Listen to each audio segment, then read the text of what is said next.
Hey, how you doing? This is Mike on the south side of Chicago with Chicago Less Lethal. And in today's video, we're going to do a how-to. I haven't done one in a while, so we're going to do a how-to video on how to JB weld a umarex valve tube.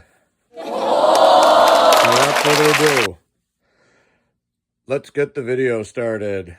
So yeah, a little bit of a different setup here with the video cam. I want to thank Sean Kempner, my Canadian friend. Check him out, everyone, if you have not done so. Less Lethal for Dummies. Awesome channel, awesome dude. Lots and lots of boatloads of information and how-tos. And he's seen me struggling when I first started, so he got me a tripod. That's why my hands are free right now.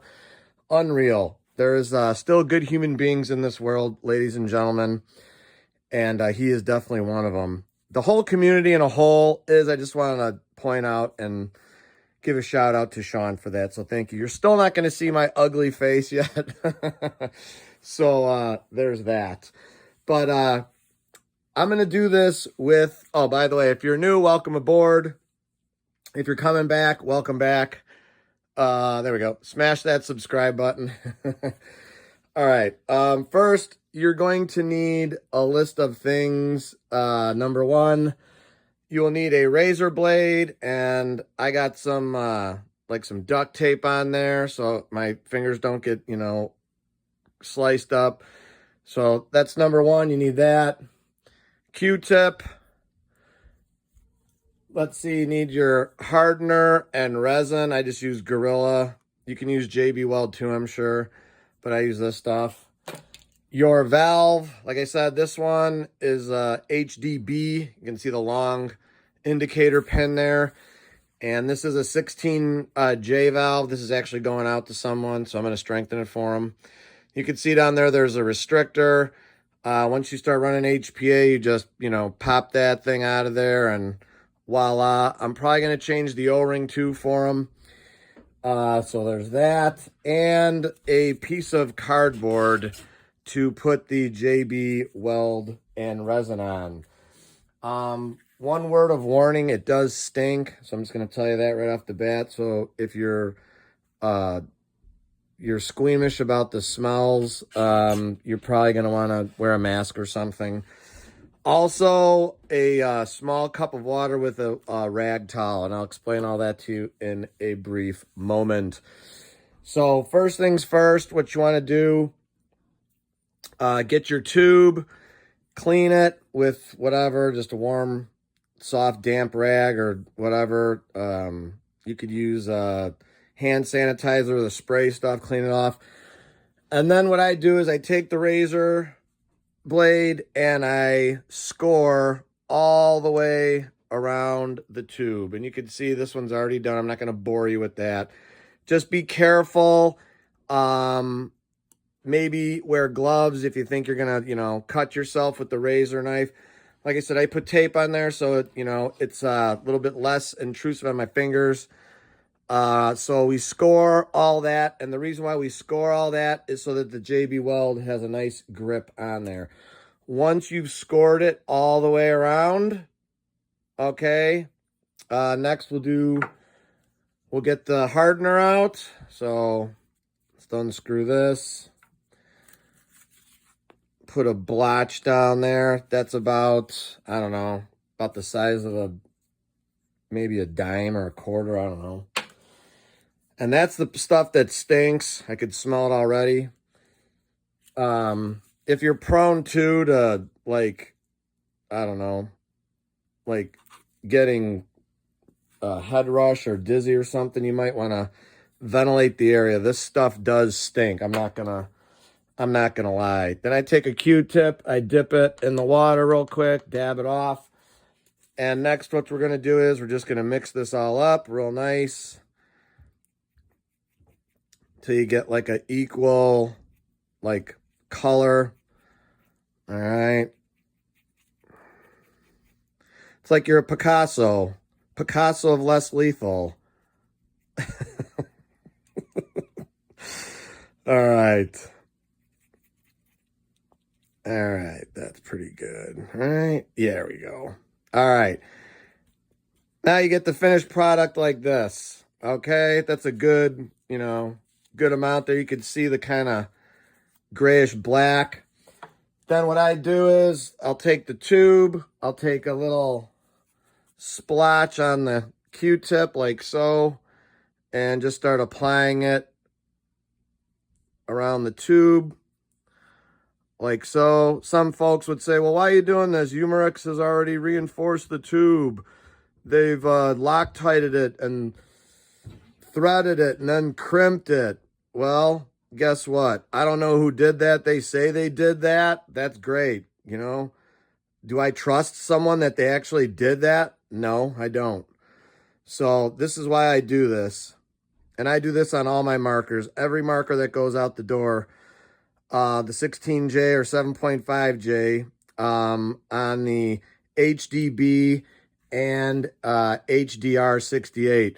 The HDP 50 and the HDR 50, I don't do this because I have the old threaded ones that I've never had a problem with on any of them. So there you go. Nice and uniform all the way around. Now, basically what you could do here is you take your rag, squeeze out all the water, wet your finger a little bit, get it nice and wet, and then you can just kind of dab this, and there we go. Get a little water on there. Ain't gonna hurt nothing. And then once you get your hand damp, then you can just kind of smooth this out real nice, okay? Let's get some more water on there. There we go. Beautiful. Just like so. If you're not squeamish, I don't even know if I'll say it just to say it. Maybe I'll tweak somebody. You could actually spit on your finger, and that will do the same thing if you don't want to do this. But whatever. There you go. And you get a nice uniform like that. The main part is this little part. I wish I had a pointer. This part right up there where that meets the black tube, that's the part that you want to make sure the JB is on, okay? Because that's where A, you're going to get a leak, and B, if you're, twisting the crap out of that Allen push cap, which is you don't want to do anyways, okay? And there you have it. This one here, this is done pretty nice, all right? Not like maybe one of my best ones, but this is pretty stinking good. When I first started, I was just a mess. Practice makes perfect, And I have OCD on top of it, so.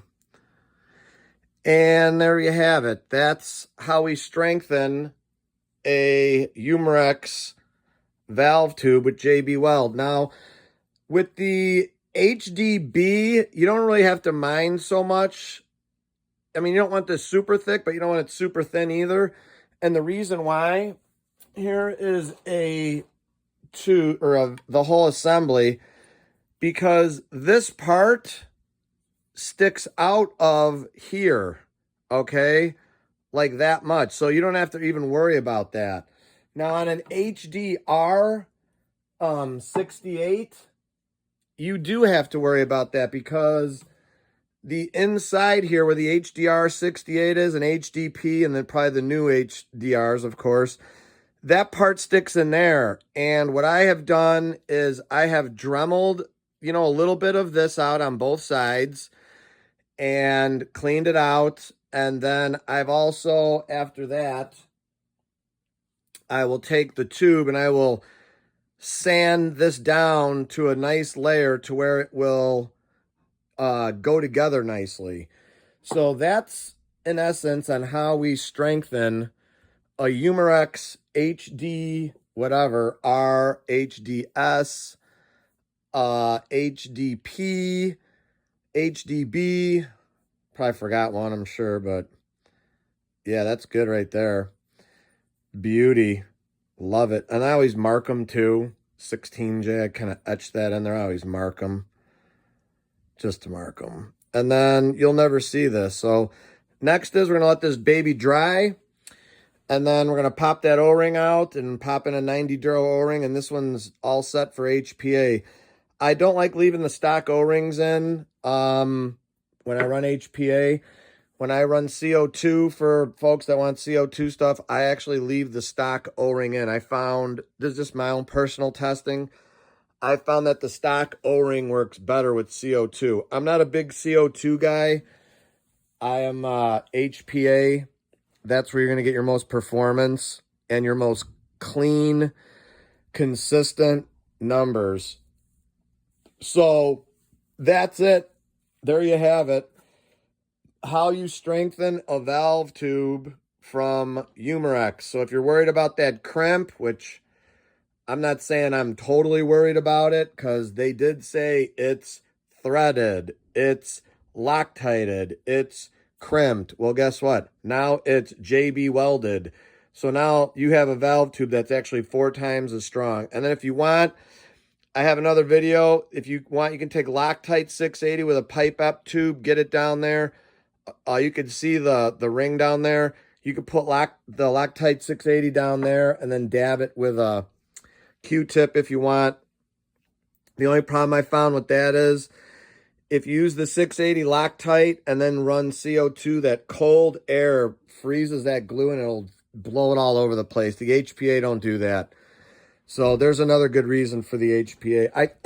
I'm pretty confident in this because I've probably tossed out about, I don't know, 30 markers or so, and I've done this. I've never had one come back with a leak, and praise God for that.